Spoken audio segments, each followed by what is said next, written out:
Ajudar a manter o nosso grupo é um ato de responsabilidade e amor. Contamos com você.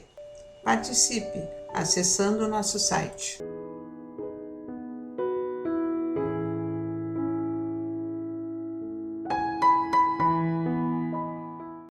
Olá, amigos e amigas aqui do nosso canal do Grupo Espírita Francisco Xavier. Muita paz para todos aqueles que estão nos acompanhando, seus familiares e amigos.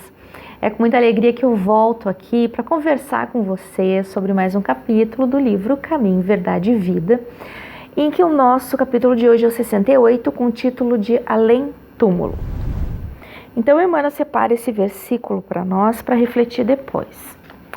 E, se não há ressurreição de mortos, também o Cristo não ressuscitou, disse Paulo em a primeira carta aos Coríntios, capítulo 15, versículo 13. Então ele reflete a partir daí. Teólogos eminentes, tentando harmonizar interesses temporais e espirituais, obscureceram o problema da morte, impondo sombrias perspectivas à simples solução que lhe é própria. Muitos deles situaram as almas em determinadas zonas de punição ou de expurgo, como se fossem absolutos senhores dos elementos indispensáveis à análise definitiva.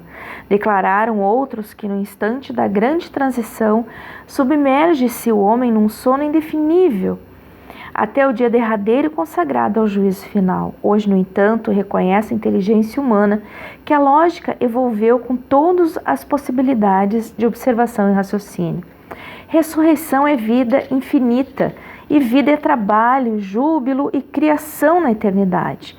Como qualificar a pretensão daqueles que designam vizinhos e conhecidos para o inferno ilimitado no tempo? Como acreditar permaneçam adormecidos milhões de criaturas, aguardando o minuto decisivo de julgamento, quando o próprio Jesus se afirma em atividade incessante? Os argumentos teológicos são respeitáveis, no entanto, não deveremos desprezar a simplicidade da lógica humana. Comentando o assunto portas adentro do esforço cristão, somos compelidos a reconhecer que os negadores do processo evolutivo do homem espiritual depois do sepulcro definem-se contra o próprio Evangelho. O mestre dos mestres ressuscitou em trabalho edificante. Quem desse modo atravessará o portal da morte para cair em ociosidade incompreensível? Somos almas em função de aperfeiçoamento, e além do túmulo encontramos a continuação do esforço e da vida. Numa palestra que eu ouvi do Sérgio Lopes, ele dizia assim, como que uma mãe não iria sofrer muito se ela fosse para o paraíso, se ela fosse para o céu, eternamente, sabendo que seu filho foi para o inferno?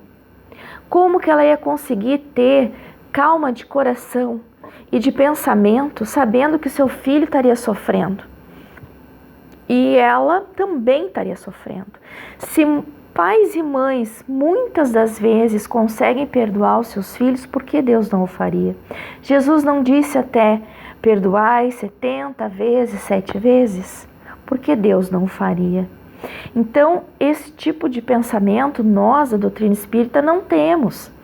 Porque, como disse aqui o Emmanuel, ressurreição é vida infinita, vida é trabalho, júbilo e criação na eternidade.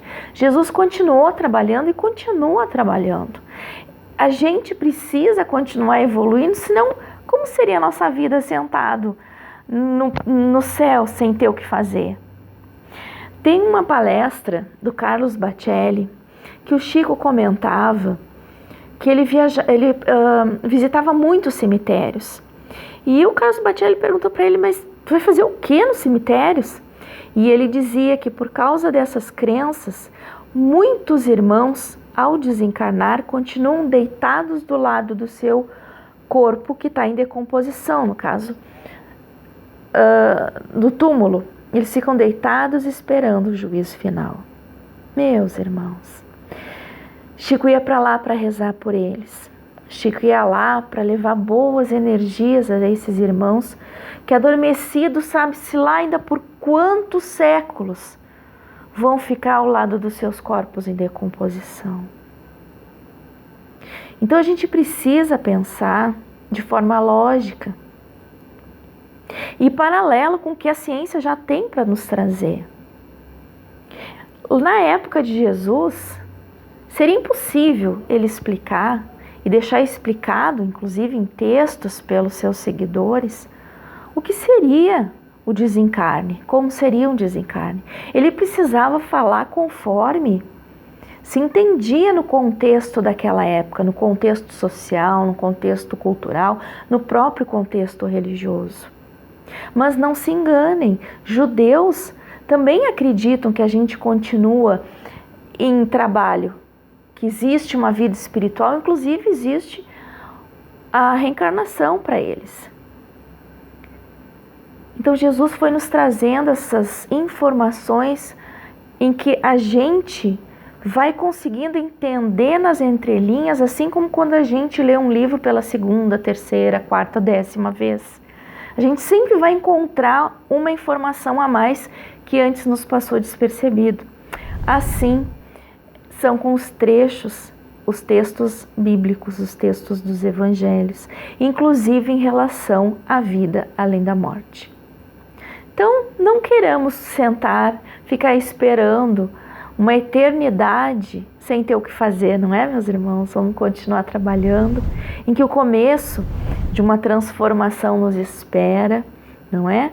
Para que a gente continue acordando, ampliando a nossa visão espiritual, para que esta vida fora, infinita e eterna, seja essa mãe abençoada que abre os braços para receber seus filhos que ainda estão em caminhos um pouco tortuosos, mas querendo trabalhar, querendo se redimir, querendo se transformar. Trabalhe, meus irmãos.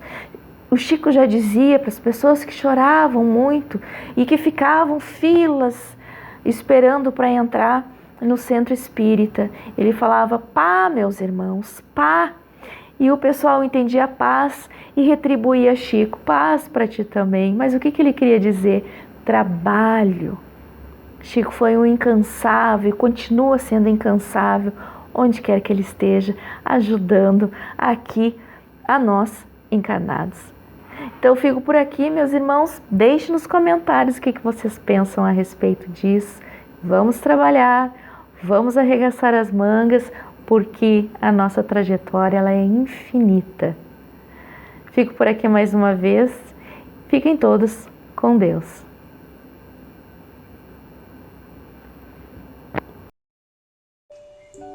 Contribuir para a manutenção de nosso grupo é um exercício de solidariedade e um gesto de amor. Acesse o nosso site